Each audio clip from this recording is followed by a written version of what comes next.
अस्सलाम वालेकुम दोस्तों, मैं हूं सुबुही उस्मान और आप देख रहे हैं सुबुही का पाकिस्तान। दोस्तों, एक बहुत ही अहम और खौफनाक खबर ये है कि परवेज़ इलाही के गनमैन को गिरफ़्तार कर लिया गया है। ये बात कंफर्म नहीं है कि आया जिस शख्स को गिरफ़्तार किया गया है वो वाकई परवेज़ इलाही का गनमैन है भी कि नहीं। अब इस बात की वजाहत तो परवेज़ इलाही साहब जब सामने आएंगे तो वही दे सकते हैं कि वो उन्हीं का गनमैन है या नहीं। लेकिन बताया ये जा रहा है कि एक शख्स को गिरफ़्तार किया गया है जिसके पास से शराब की बोतलें निकली हैं और एक पैसों का भरा हुआ बैग निकला है। जब उससे ये पूछा गया कि ये तुम्हारे पास कहाँ से आया, तो उसका ये कहना था कि मैं मुबैना तौर पर परवेज़ इलाही का गनमैन हूँ और मैं उनके लिए यही काम करता हूँ, यानी कि शराब की बोतलें उनको प्रोवाइड करता हूँ। और मेरा इस वक्त काम यही था कि ये शराब की बोतलें लेकर मैंने एक बंदे तक जाना था जिसका नाम इस वक्त मेरे जहन में नहीं आ रहा। उस बंदे तक जाना था, उसको मैंने ये बोतलें देनी थी और आगे से ये बोतलें उसने परवेज़ इलाही तक पहुंचानी थी। इसी के साथ साथ उस शख्स का कहना ये था कि मेरे पास से ये जो पैसों का बैग बरामद हुआ है जिस वक्त पुलिस ने मुझे गिरफ्तार किया, ये बैग मुझे 26 जनवरी को परवेज़ इलाही साहब ने दिया था शराब की बोतलों के एवज़, जो कि मैंने आज उनको देनी थी। ये चीज़ इस तरफ वाज़े इशारा करती है कि अब मुल्क में बड़ी बड़ी गिरफ्तारियां होने के लिए जा रही हैं, जिनमें से पीटीआई की शामत सबसे पहले आ चुकी है और परवेज़ इलाही साहब का दूसरा नंबर हो सकता है। मुख्तलिफ चीज़ों में फंसा कर, मुख्तलिफ इल्ज़ामात लगा कर लोगों को गिरफ़्तार किया जाएगा, डराया धमकाया जाएगा, सहमाया जाएगा।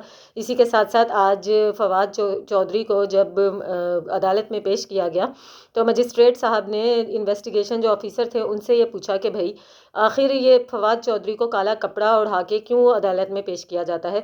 जिस पर हैरत अंगेज़ तौर पर जो इन्वेस्टिगेशन ऑफिसर थे उन्होंने कहा, सर यकीन करें मुझे तो इस बात का कुछ पता ही नहीं है। यानी कि फवाद चौधरी उनके साथ आते हैं और वो उनको अदालत में पेश करते हैं, लेकिन उनके सर पे वो काला कपड़ा कौन से जिन भूत उड़ा देते हैं उसके बारे में उनको कुछ पता ही नहीं है। उसके बाद जब अदालत से वापसी पर फवाद चौधरी को लेकर जाया जाने लगा और उनके सर पे किसी किस्म का कपड़ा नहीं था, तो अदालत से कुछ ही फासले पर पहुंचकर फिर से वो फवाद चौधरी के सर पर वही काला कपड़ा उड़ा दिया गया, जिस पर के मजिस्ट्रेट साहब ने दोबारा से इन्वेस्टिगेशन ऑफिसर को बुलाकर ये सवाल किया कि अब दोबारा से फवाद चौधरी के सर पर ये काला कपड़ा कहाँ से आया। उन्होंने फिर से उसी बात को रिपीट किया कि सर यकीन करें मुझे नहीं पता कि ये काला कपड़ा इनके सर पे कहाँ से आ जाता है, इसको कौन उठाता है। यानी कि पाकिस्तान के जो सियासत के लोग हैं उनमें आम लोगों से ज़्यादा मुझे लगता है जिन भूत हैं जो अपने काम करते हैं और जिनके बारे में उनके करीब करीब इन्वेस्टिगेशन ऑफिसर्स भी होते हैं, उनको ये नहीं पता चलता कि हमारे इर्द गिर्द जो लोग हैं जिनको हम गिरफ्तार करके इधर से उधर पेश कर रहे हैं उनके सरों पे कौन काले कपड़े उठा रहा है, कौन क्या कर रहा है। जाहिर है जिन भूत ही जो है ना नज़र आने वाली चीज़ें होती हैं। ऐसे ही कोई लोग ऐसे काम दिखा सकते हैं जिसके बारे में ये पता ही ना चल सके कि आखिर ये कौन कर रहा है। ये तमाम बातें इंतहाई मशकूक हैं। इसी के साथ साथ हमारे पाकिस्तान का जो ट्विटर है उसके ऊपर इस वक्त जो चीज़ टॉप ट्रेंड कर रही है वो है लानत। लानत को हैशटैग करके ट्विटर पर टॉप ट्रेंड बनाया गया है पाकिस्तान में। अब ये लानत क्यों भेजी जा रही है, किसके ऊपर भेजी जा रही है, किस वजह से भेजी जा रही है? जी जनाब, ये लानत मरियम नवाज़ शरीफ के ऊपर भेजी जा रही है। और क्यों भेजी जा रही है? क्योंकि पिछले 24 से 48 घंटों में जो हमारा मीडिया है उसने जिस चीज़ की सबसे ज़्यादा कवरेज की है वो मरियम नवाज़ साहिबा के बारे में कवरेज की गई है कि मरियम नवाज़ पाकिस्तान पहुंच गई हैं। मरियम नवाज़ इस तरह से गाड़ी से उतरी हैं, उन्होंने इतनी मर्तबा पीछे मुड़ के देखा है, इतनी मर्तबा आगे की तरफ देखा है, इससे ये सवाल किया है, उससे वो जवाब किया है, इस रंग के कपड़े पहने हुए थे, इस तरह की दिख रही थी। इस चीज़ को हमारे मीडिया ने सबसे ज़्यादा कवरेज की है। कहाँ पे कौन से लोग मर गए हैं, कहाँ पे कौन सी तबाही आ गई है, कोई ज़लज़ला आ गया, कोई महंगाई हो गई है, किसको गिरफ़्तार कर लिया गया, किसको छोड़ दिया गया है। इन तमाम चीज़ों को छोड़कर पाकिस्तानी मीडिया के लिए जो सबसे ज़्यादा अहम तरीन ख़बर थी वो मरियम नवाज़ की आमद थी और सबसे ज़्यादा जो उनको कवरेज करना थी वो इस चीज़ की करना थी, जिस पर के हमारे पढ़े लिखे अवाम जो कि ट्विटर को यूज़ करते हैं उन्होंने ट्विटर पर जो तबसरा किया है मरियम नवाज़ को के ऊपर, जो जिस तरह से पाकिस्तानी मीडिया ने इसकी कवरेज की है, तो वो तबसरा इस तरह से किया गया है कि वो तमाम टॉपिक्स को जो हैशटैग दिया गया है वो लानत का दिया गया है।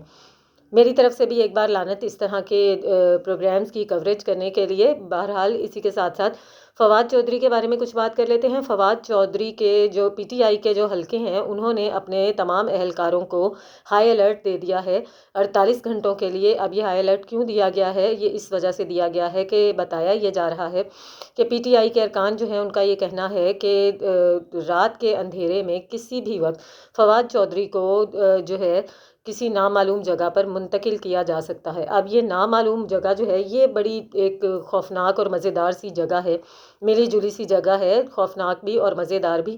خوفناک اس لیے کہ پاکستان میں جب بھی پولیس کی طرف سے کسی کو نامعلوم جگہ پر منتقل کیا جاتا ہے تو اس کا یقیناً وہاں لے جا کر ایسا حشر کیا جاتا ہے، اس کے ساتھ وہ سلوک کیا جاتا ہے، اس کے ساتھ جسمانی مینٹلی اس قسم کا ٹارچر کیا جاتا ہے جس کو کہ وہ شخص جس کو نامعلوم جگہ پر پہنچایا جاتا ہے، جب تک وہ زندہ رہتا ہے اپنی پوری زندگی تا حیات وہ اس ٹارچر کو بھول نہیں پاتا، اور اس کی بہت ساری مثالیں موجود ہیں۔ اور فواد چودھری کے بارے میں بھی یہ کہا جا رہا ہے کہ رات گئے اندھیرے میں کسی بھی وقت فواد چودھری کو جو ہے کسی نامعلوم جگہ پر منتقل کیا جا سکتا ہے، اس لیے اسلام آباد کے اور راولپنڈی کے جو پی ٹی آئی کے اہلکار ہیں ان کو ہائی الرٹ کر دیا گیا ہے۔ ایسا لگتا ہے کہ اگر ایسا کچھ ہوا تو پھر بہت ہی زیادہ ہنگامے ہوں گے۔ ملک میں ویسے ہی بڑا امن و امان ہے، گورنمنٹ کو یہ سوچنا چاہیے، ویسے ہی چاروں طرف اتنی اچھی صورتحال ہے، اتنے ہماری جو عوام ہے اتنی خوشباش جی رہی ہے، کسی چیز کی پریشانی نہیں ہے، نہ کوئی مہنگائی ہے، نہ کوئی لوڈ شیڈنگ کا مسئلہ ہے، نہ کوئی پانی کا مسئلہ ہے، نہ کوئی جینے مرنے کا مسئلہ ہے۔ جو اصل مسئلہ ہے ہماری گورنمنٹ کو وہ ہے پی ٹی آئی گورنمنٹ کی ٹانگ کھینچتی رہے گی، گورنمنٹ پی ٹی آئی کی ٹانگ کھینچتی رہے گی، یہ ان کے بندے پکڑیں گے، وہ ان کے بندے پکڑیں گے، بس یہی ہوگا۔ اور اس کے بعد وہ ہنگامے شروع ہوں گے، وہ بے سکونی شروع ہوگی ہمارے ملک میں، جس کی کہ شاید اب کمی رہ گئی ہے، ہماری گورنمنٹ کو یہی لگتا ہے، اور اب وہ مزید یہ بے سکونی پھیلانے کے چکروں میں ہے۔ ملتی ہوں آپ سے اپنی اگلی ویڈیو میں، تب تک کے لیے اللہ حافظ۔